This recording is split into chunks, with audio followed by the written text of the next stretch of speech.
While you could argue whether or not Koei sold the Romance of the Three Kingdoms series here in the West as Dynasty Warriors on the PS1 well or not, they clearly felt that the fighter couldn't present the large-scale battles that they wanted, and so with Dynasty Warriors 2, they would develop a new sub-genre of hack and slash games. Dynasty Warriors 2 once again takes place during the Three Kingdoms era of ancient China, and introduces plenty more characters into the series, along with all the Chinese characters from the original game, coming to a total of 28 playable historical figures.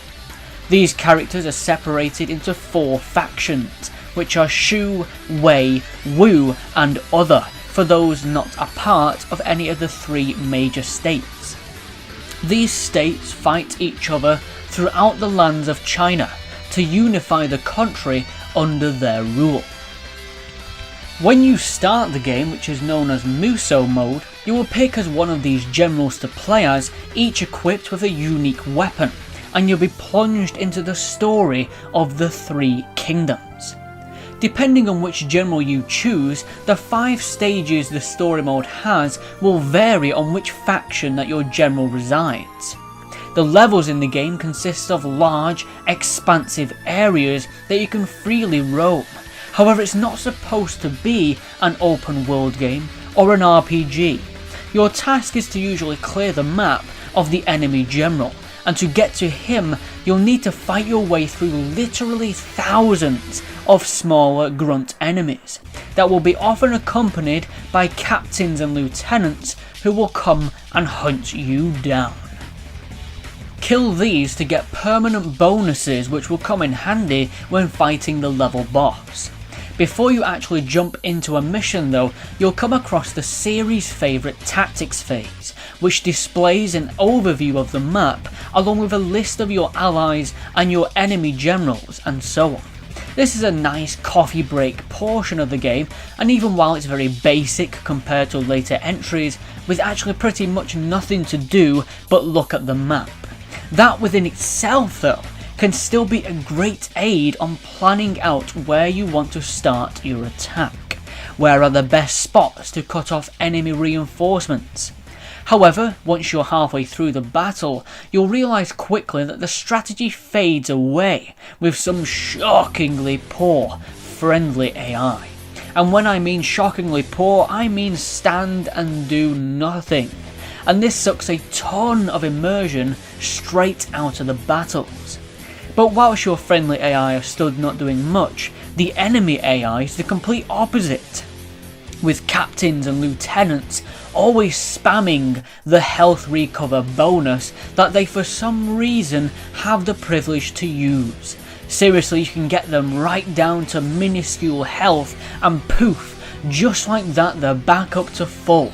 And on the later, more difficult stages, it's just right down to the probability of the artificial intelligence itself if you actually win many of the battles. The controls in the game are your basic stuff. X is to jump, square is a light attack, and triangle is a heavy attack. Blend these to form simple combos. You also have the hack and slash genre staple special attack, which can take out a dozen enemies at a time. The block is mapped to L1, however it's very slow compared to other games within the genre. It's not as quick to switch to as say God of War, but hey, it's there. You can also shoot arrows, but again, could have been implemented much better.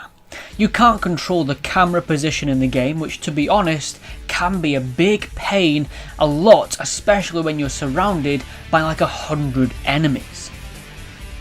I personally love Dynasty Warriors, a big guilty pleasure for me, and this second game in the series may have kicked off the large battles that the series is known for, but it felt lackluster and there was a lot of room for improvement.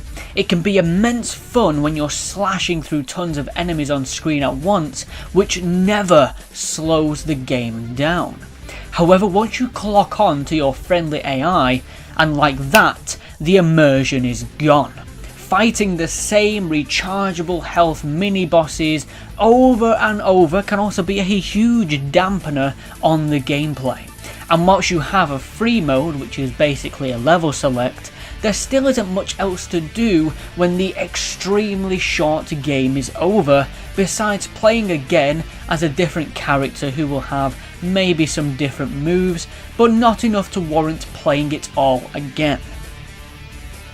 Dynasty Warriors 2 was a step forward in the right direction, but at the same time took 2 steps back.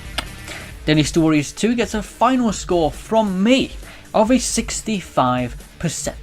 Thank you very much for watching this review, have a good day and stay tuned for much more Dynasty Warriors on the way.